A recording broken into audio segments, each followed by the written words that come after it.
عليكم ورحمة الله تعالى وبركاته.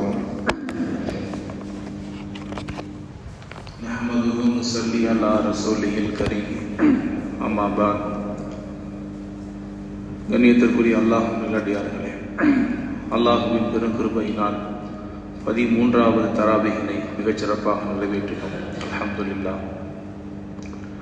இன்றைய தொழுகையில் சூரா மரியம் ஓதப்பட்டது. சூரா மரியம் மிக முக்கியமான ஒரு இறைவசனம். ஈசா அலைஹிஸ்ஸலாம் அன்னவர்கள், மரியம் அலைஹிஸ்ஸலாம் அன்னவர்கள், இன்னும் சில நபிமார்களை பற்றி இந்த சூறாவிலே அல்லாஹ் பேசுகிறான். மரியம் அலைஹிஸ்ஸலாமுடைய வரலாறுகளை எல்லாம் நாம் பல தடவை பயான்களிலே கேள்விப்பட்டிருக்கிறோம். அல்லாஹு தாலா ஜிப்ராயில் அலைஹிஸ்ஸலாம் அவர்களின் மூலமாக ரூஹை நேரடியாக மரியம் அலைஹிஸ்ஸலாமுடைய வயிற்றிலே ஊதச் செய்தான். அதற்கு பிறகு மரியம் அலைஹிஸ்ஸலாம் அவர்கள் பிரசவித்து ஈசா அலைஹிஸ்ஸலாம் அவர்களை பெற்றெடுப்பார்கள். குழந்தை எடுத்துக்கிட்டு ஊருக்குள்ள வருவாங்க. இப்போ ஊர்ல இருக்கக்கூடிய மக்கள்லாம் மரியம் அலைஹிஸ்ஸலாம் அவர்களை பத்தி தப்பா பேச ஆரம்பிப்பாங்க.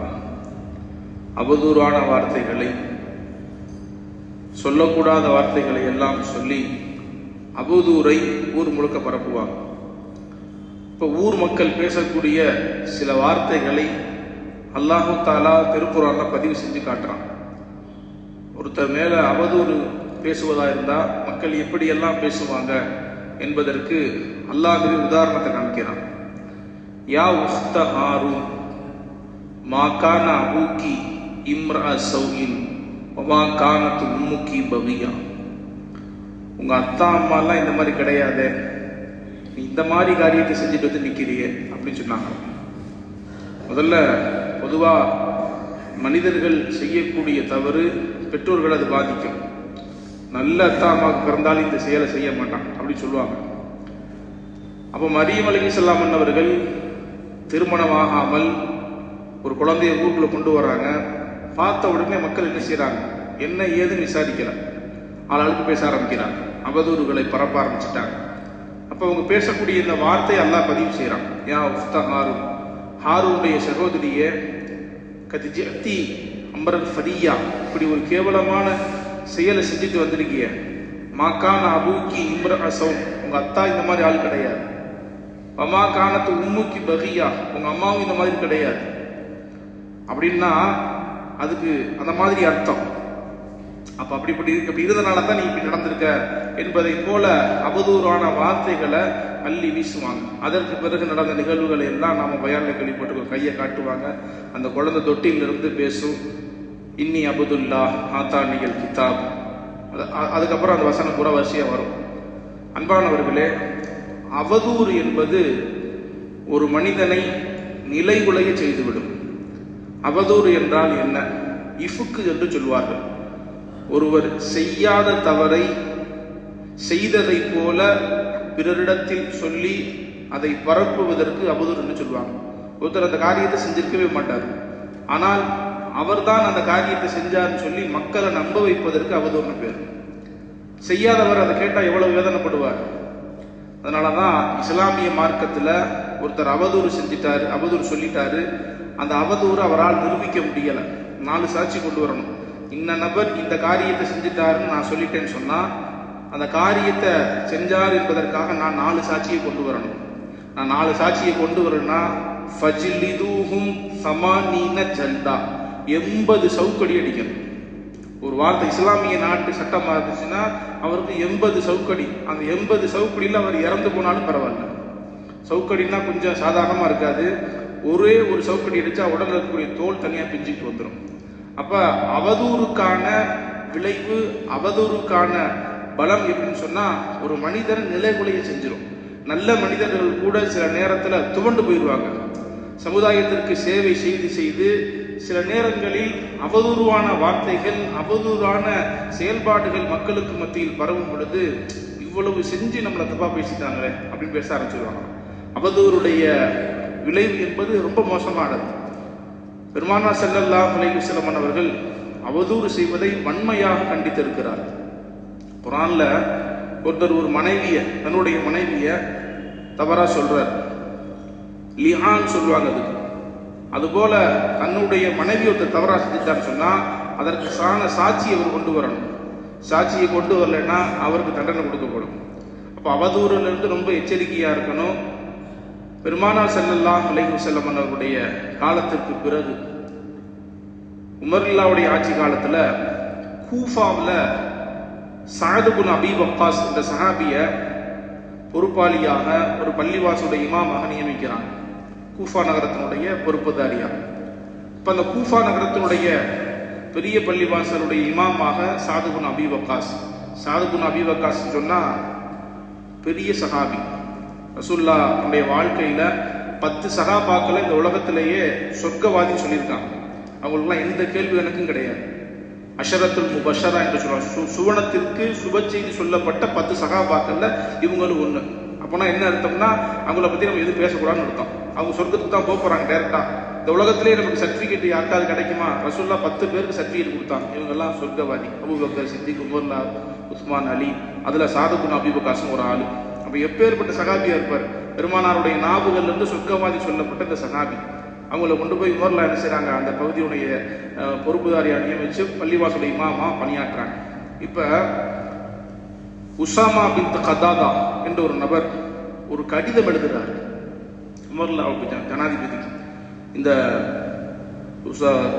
சஅத் இப்னு அபீ வக்காஸ் சரியா தொழுக வைக்கிறது கிடையாது, மக்களுக்கு மத்தியில நீதமா நடந்துக்கிறது கிடையாது, மக்களுக்கு மத்தியில சதக்காவுடைய பொருளை சரியா பங்கிடுவது கிடையாது என்று நிறைய அவதூறுகளை பட்டியலிட்டு உமர்லாவுக்கு அனுப்பிச்சு வைக்கிறான். உமர்லா அதை பார்த்துட்டு சாத் அப்படிப்பட்ட ஆள் கிடையாது, இப்பேற்பட்ட சஹாபி அழைச்சு விடுறாங்க, சாதை வர சொல்லுங்க. நேரடியாக விசாரிக்கிறாங்க, இந்த மாதிரி உங்கள் பேர்ல குற்றச்சாட்டு வந்திருக்கு, குற்றச்சாட்டுக்கு நீங்க என்ன பதில் சொல்றீங்க? இப்போ சொன்னாங்க, ரசூல் ஸல்லல்லாஹு அலைஹி வஸல்லம் அவர்கள் எந்த மாதிரியாக தொழ வைத்தார்களோ, எப்படி ஓதினார்களோ அதை அச்சு பிசகாமல் அப்படியே நான் செய்கிறேன். என் புறத்திலிருந்து எந்த தவறையும் தாங்கள் நிரூபிக்க முடியாது அப்படின்னு சொல்லி தன் புறத்தில் இருக்கக்கூடிய நியாயத்தை சொல்றாங்க. இப்போ உமர் ரலியல்லாஹு தஆலா அவர்கள் ஒரு 10 பேர் கொண்ட ஒரு குழுவை கூஃபா நகரத்துக்கு அனுப்பிச்சு வைக்கிறாங்க. போய் விசாரிச்சுட்டு வாங்க, இது உண்மையா? கூஃபாவில் இருக்கக்கூடிய பெரும் பெரும் தலைவர்கள், மகல்லாவாசிகள், அங்க இருக்கக்கூடிய ஊரார்கள், ஜமாத்தார்கள் எல்லாத்தையும் விசாரிக்கிறாங்க. சஅத் இப்னு அபீ வக்காஸ் எப்படிப்பட்டார்? ஒரு நபர் கூட தவறா சொல்லல. அவர் சரியா தொழு வைக்கிறார், மக்களுக்கு மத்தியில் நீதமா நடந்துக்கிறார், ரொம்ப நல்ல மனிதர் என்ற அந்த நல்ல விதமான கருத்துக்களோடு தான் வந்து சொல்றாங்க. அமீருல் முஃமினீன் அவர்களே, சஅத் இப்னு அபீ வக்காஸை பத்தி எந்த தவறும் இங்க இல்லை. இப்ப இந்த கடிதத்தை எழுதினவர் யாருன்னு சொன்னா உசாமா பின்த் கத்தாதா. அவங்களை வர வைக்கிறாங்க. நீங்க கேட்கறதுனால நான் சொல்றேன். பொதுவா அவதூறு சொல்றவங்க என்ன செய்வான்னு சொன்னா, அடுத்தவங்கள்ட்ட போய் அவதூறு சொல்லும் போது பேச்சை மெதுவா ஆரம்பிச்சுடுவாங்க. உங்கள்கிட்ட ஒரு விஷயம் சொல்லவா, ரொம்ப முக்கியமான விஷயம், யார்கிட்டையும் சொல்லாதீங்க அப்படின்னு ஆரம்பிப்பாங்க. அப்ப ஆரம்பிக்கும் போது சும்மா சொல்லுப்பா, யார்கிட்டையும் சொல்லாத, அந்த மாதிரி அந்த ஆளு இந்த மாதிரி செயல்பாடுல இப்படி இருந்தார், எனக்கு தெரியும், நான் பார்த்தேன் அப்படின்னு சொல்லி ஒரு வித்தியாசமான அவதூறு பரப்பும் பொழுது அது பரவக்கூடிய வகையில பேசுறது. சும்மா சாதாரண ஒரு விஷயம் சொல்லி போட்டா அது பரவாது. இதை வெளியே சொல்லாதீங்க, இது ரொம்ப ரகசியம் சொன்னீங்கன்னா அது பரவிடும். இப்ப சஅத் இப்னு அபீ வக்காஸை பத்தி உசாமா பின்த் கத்தாதா சொன்னாரு, நீங்க அமீருல் முஃமினீன் அவர்கள் நீங்க கேட்கறதுனால நான் சொல்றேன், அவர் சரியா தொழு வைக்கிறது கிடையாது, அவர் சரியா பங்கீடு செய்வது கிடையாது, மக்கள்கிட்ட நீதமா நடந்துக்கிறது கிடையாது அப்படின்னு சொல்லிட்டார். பெரிய அவதூறு. அஷரத்துல் முபஷரா என்று சொல்லப்பட்ட அந்த சஹாபிக்கு மேல் இவ்வளவு பெரிய குற்றச்சாட்டு வைக்கிறாங்க. இப்ப அவதூறு அதை நிரூபிக்கணுமா இல்லையா? நிரூபிப்பதற்கு உண்டான வாய்ப்பு அந்த இடத்துல இல்லை. இப்ப சஅத் இப்னு அபீ வக்காஸ் என்ன செஞ்சிட்டாங்கன்னா, உள்ளம் குமுறி போய் ரொம்ப வருத்தப்பட்டு அந்த இடத்துல தன்னுடைய வருத்தத்தை வெளிப்படுத்திடுறாங்க. நீ சொல்வது பொய்யா இருந்துச்சுன்னு சொன்னா அல்லாஹ் என்னைய பார்த்துக்கிறட்டும், நீ சொல்வது உண்மையா இருந்தா அல்லாஹ் என்னைய பார்த்துக்கிறட்டும், ஆனா நீ சொல்வது பொய்யாக இருந்தால் கையெழுத்து துவா செஞ்சிட்டாங்க. அல்லாஹும்ம அத்தில் உமரஹு வ அத்தில் ஃபக்ரஹு வஹ்ஷுர் ஃபில் ஃபித்தன்.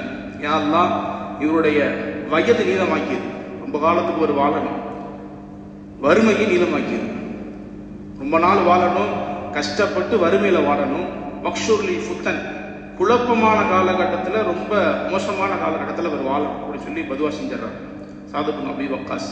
அல்லாஹ் தஆலா அநீதம் இழைக்கப்பட்டவருடைய துவாவை எந்த மாதிரி கேட்குறோமோ அப்படியே அங்கீகரிச்சிருவோம். ஒருத்தர் உள்ள குமரால வார்த்தையா சொல்றாரு, இல்லது உள்ளத்தால வேதனைப்பட்டுறாரு, சரி நீ பண்ணிட்டானே அப்படின்னு சொல்லி வேதனைப்பட்டா, அவர் உண்மையிலேயே தவறு செய்யாமல் இருந்தால் அநீதம் இழைக்கப்பட்ட அவருடைய வார்த்தைக்கு அல்லாஹ் தஆலா உடனே பதில் கொடுப்பான். எவ்வளவு காலம் வாழ்ந்தாருன்னா, புருவத்தினுடைய முடி நிறைச்சு போய் கண்ணை மூடுற அளவுக்கு தொங்கி போயிருமா, அவ்வளவு காலம் வாழ்ந்தாராம். ஏழ்மையில வாழ்ந்து கஷ்டப்பட்டு மக்களுக்கு மத்தியில பிச்சை எடுத்து அடி வாங்கி முதுமையிலும் பெண்களிடத்துல சில்மிஷம் செய்த நபர் என்று பெயரை பெற்று கடைசி காலம் வரைக்கும் ரொம்ப கேவலப்பட்டிருந்தாங்க. கடைசி காலத்துல சொன்னாங்களா, சஹாபாக்களுடைய காலத்துல வாழ்ந்த நீங்க இப்படிப்பட்ட செயல்பாடுகளை செஞ்சு மக்களுக்கு மத்தியில கெட்ட பேரை வாங்கிட்டு இப்படி ஒரு மக்களுக்கு மத்தியில யாசகம் கேட்கக்கூடிய ஒரு சூழ்நிலை இருக்கிறீங்களே ஏன் அப்படின்னு கேட்டாங்களாம். அப்ப அவர் சொன்னாரா, சாதுனுடைய துவா வேலை செஞ்சுன்னு சொன்னாங்க. ஒருத்தரை பத்தி அவதூறு சொல்லி அதை நிரூபிக்க முடியல, அவதூறு சொல்லப்பட்டவர், அவதூறு பேசப்பட்டவர், அநீதம் இழைக்கப்பட்டவர், இந்த மாதிரியான ஒரு பதுவா செஞ்சுட்டாங்கன்னு சொன்னா நம்ம வாழ்க்கையில என்ன செய்ய முடியாது, நல்லாவே இருக்க முடியாது.